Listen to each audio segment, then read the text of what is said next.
Well sir, talking about IIT, so చాలామంది నాకు తెలిసిన వాళ్ళు అండ్ నా ఫ్రెండ్స్, నా కజిన్స్ లిస్ట్లో ఫస్ట్ టైం ఐఐటి క్రాక్ చేయని వాళ్ళు లాంగ్ టర్మ్ తీసుకుందామనే ఒక డెసిషన్కి వస్తారు.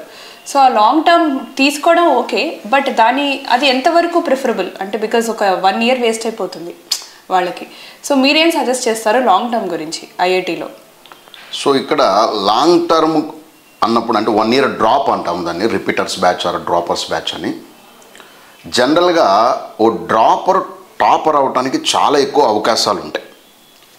ఓ డ్రాపరు అంటే 1 year డ్రాప్ అయిన వాడు టాపర్ అవడానికి చాలా ఎక్కువ అవకాశాలు అయితే ఉంటాయి.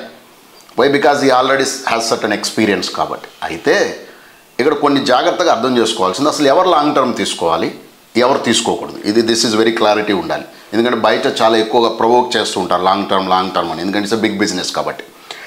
ఎవరు లాంగ్ టర్మ్ తీసుకోవచ్చు?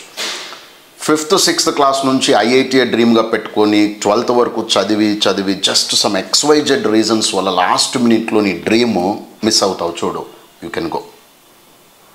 లేదా నీకు ఐఐటీ అంటే ఒక ప్యాషన్ ఉంటుంది, you can happily go for long term. Or else నువ్వేదో SC ST రిజర్వేషన్స్ ఏవి ఉండుంటాయి, నీకు గ్రేట్ ఆపర్చునిటీ ఉంది. బికాజ్ ఒక వ్యక్తి ఐఐటీలో చదివిన దానికి ఒక వ్యక్తి మామూలు నార్మల్ కాలేజీలో చదివిన దానికి చాలా డిఫరెన్స్ ఉంటుంది, లైఫ్లో కానీ, లైఫ్ స్టైల్లో కానీ, లైఫ్లో ఉన్న బ్యూటీ కానీ. సో ఎవ్రీథింగ్ విల్ బీ చాలా డిఫరెంట్గా ఉంటుంది.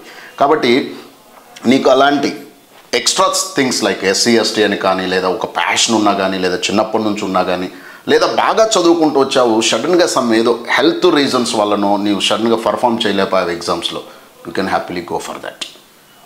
అంతేకాని ఇంటర్ ఫెయిల్ అయ్యాను కదని లాంగ్ టర్మ్కి వెళ్ళటం, అండ్ నీకు నచ్చిన కాలేజీ సీట్ రాలేదు కదని లాంగ్ టర్మ్కి వెళ్ళటం, లేదా ఫ్రెండ్ ఎవరో లాంగ్ టర్మ్కి వెళ్తున్నారు కదని వెళ్ళటం, పేరెంట్ ఏదో ప్రెజర్ చేస్తున్నారు కానీ వెళ్ళావనుకో, లాంగ్ టర్మ్ అనేది 1 valuable yearని కిల్ చేయటం అవుతుంది. బికాస్ డియర్, ఒక 1-2 months నీకు ఆ ఫీల్ బాగానే ఉంటుంది, కానీ తర్వాత బోర్ ఫీల్ అవుతావు. ఆ బోర్ వల్ల లాస్ట్ ఇయర్ వచ్చిన దానికన్నా ఇంకా దరిద్రమైన ర్యాంక్ వచ్చిన వాళ్ళని నేను ఎవ్రీ ఇయర్ చాలామందిని చూస్తూ ఉంటాను. So I will suggest only for those who are highly passionate about